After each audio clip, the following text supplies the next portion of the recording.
Vous allez mettre votre propriété en vente prochainement, il y a plein de choses à faire avant de la mettre en vente. C'est ce qu'on va regarder aujourd'hui.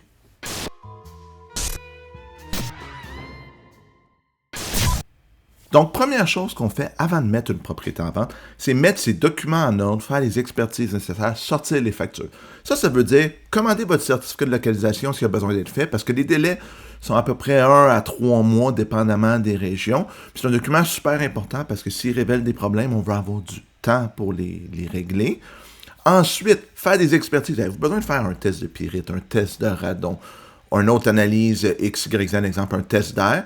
Faites-les à l'avance pour sauver du temps. Puis s'il y a un enjeu, encore là, on va avoir le temps de le corriger avant de vendre la propriété. Donc ça peut être super important de le faire. Ces tests-là, généralement, la plupart, là, c'est pas des affaires qui prennent des semaines ou des mois, donc ça va quand même assez rapidement. Puis ensuite, il faut sortir les factures. Si vous avez refait le toit il y a 2 ans, une extermination de fourmis charpentières, votre chauffe-eau est loué. Ça, c'est des exemples de choses qui sont importantes. On n'a pas besoin de la facture des pots de peinture, de la boîte de vis que vous avez utilisée, mais les factures de choses importantes. Quand on parle de toit, fenêtre, maçonnerie, fondation, drain français, vous avez refait l'allée, des choses à dépenser 5, 10, 15, 20 000 $, ça c'est important. Mais on n'a pas besoin des dépenses d'entretien. Vous avez changé un luminaire, une prise de courant. Ça, c'est peut-être un peu too much, mais si vous les avez à la limite, j'aime mieux en avoir trop moins que pas assez, puis je ferai le tri dedans, mais sortez-les parce que ça paraît pas, mais ils sont souvent éparpillés, puis ça me prend des semaines. Puis c'est quand on a besoin que l'on fait comme comme quand le notaire dit « Il est où ton certificat de mariage, ton contrat de mariage? On a besoin pour l'acte de vente 2 jours avant. » Puis là, tu fais comme « Je ne sais pas. » C'est un enjeu. Donc, sortez tous vos documents pertinents avant, faites tous vos tests et sortez toutes vos factures. Il faut prévoir la suite une fois qu'on vend. C'est sûr que si vous avez un chalet, vous pouvez déménager n'importe quand, la suite n'est pas trop dure à prévoir. Mais des fois, on n'a pas les dates idéales, on ne sait pas où on déménage, on a besoin de combien de temps. Est-ce qu'il faut prévoir un plan B si on vend la maison plus rapidement parce qu'on se fait construire, c'est prêt dans 6 mois, mais on vend pour dans 3 mois? Il faut tout prévoir ça avant, encore là, pour s'éviter du stress. Il y a toujours des solutions, mais savoir un peu qu'est-ce qu'on fait après, on a-tu besoin de temps? Si jamais les délais ne tiennent pas pour différentes raisons, qu'on vende dans plus longtemps, qu'on vende plus rapidement, c'est quoi le plan B?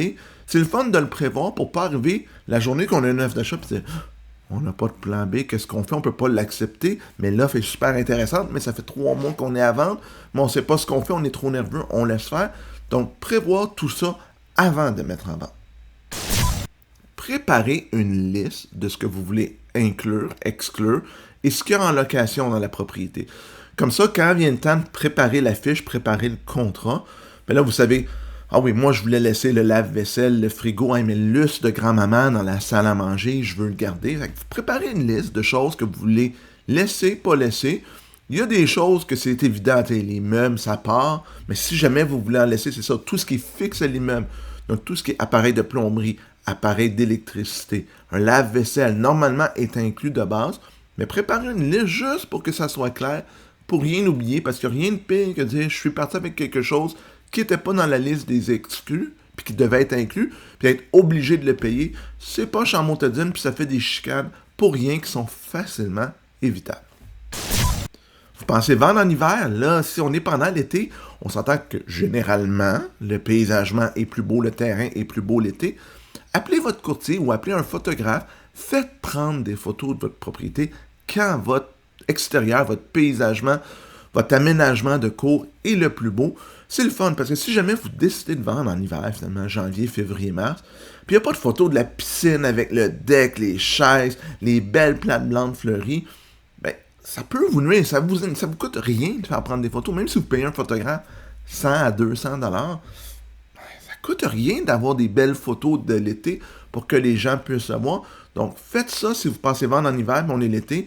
C'est un excellent timing de prendre des photos, mais il faut évidemment le savoir qu'on veut vendre à l'hiver. Là, on ne fait pas ça pour le plaisir. Mais si vous avez l'idée de vendre dans les 6 à 12 mois suivants, prévoyez la saison d'avant, prendre les photos de votre aménagement de cour et paysager. Il faut réparer tout ce qui est brisé dans une propriété. À chaque fois que je vais voir un client, on fait le tour. Des ampoules brûlées, il y a une prise de courant que la petite plaque est cassée. Il manque une poignée d'armoire, il manque une porte de garde-robe n'est pas posée parce que vous vous avez oublié de la poser, ça vous dérangeait pas, c'est dans la 4e chambre d'amis, je sais pas trop.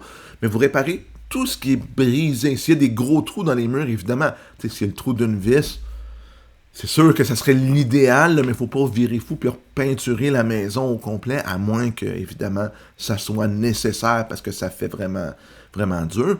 Mais tout ce qui est brisé, s'il y a un morceau de plancher qui est brisé, si vous êtes capable de le réparer, vous réparez tout parce que ça démontre de l'entretien. Même chose pour l'extérieur. Vous nettoyez les plates-bandes. Il ne faut pas qu'il y ait des tonnes de mauvaises herbes. Si dans le pavé, il y a plein de... Par exemple, vous avez du pavé uni, il y a plein de mousse puis de gazon, mais vous arrangez pour tout réparer ça avant. Faire ce qu'on appelle home staging, la mise en valeur de la propriété du ménage. Bien, première chose, on veut dépersonnaliser. Puis quand je dis dépersonnaliser, il peut rester une photo des enfants sur le mur. Mais des fois, il y a des gens qui ont le mur de la famille avec 48 photos. J'ai déjà vu dans une chambre à coucher les photos d'une fille qui était la propriétaire, couchant en bikini sur la plage. Ben, peut-être mieux d'enlever ça. Enlever s'il y a trop de meubles, les repositionner. Puis là, dépendamment, là, quand c'est une petite job, on voit que 2-3 morceaux, c'est facile. On n'a pas nécessairement besoin d'engager une compagnie. C'est-à-dire, il y a une chaise de trop ici ou un divan de trop, on va l'enlever.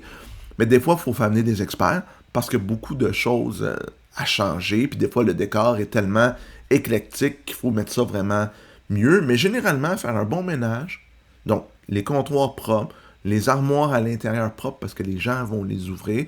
Faut pas qu'il y ait rien qui traîne nulle part. Et faire la mise en valeur de propriété ou du home staging, enlever des meubles, repositionner des meubles si c'est possible, c'est essentiel avant de mettre la propriété en vente parce que sinon les gens peuvent avoir de la misère à se projeter dans la propriété. Est-ce que mes conseils, vous les trouvez utiles? Si c'est le cas, mettez-le en commentaire. Puis si j'en ai oublié aussi, mettez-le en commentaire.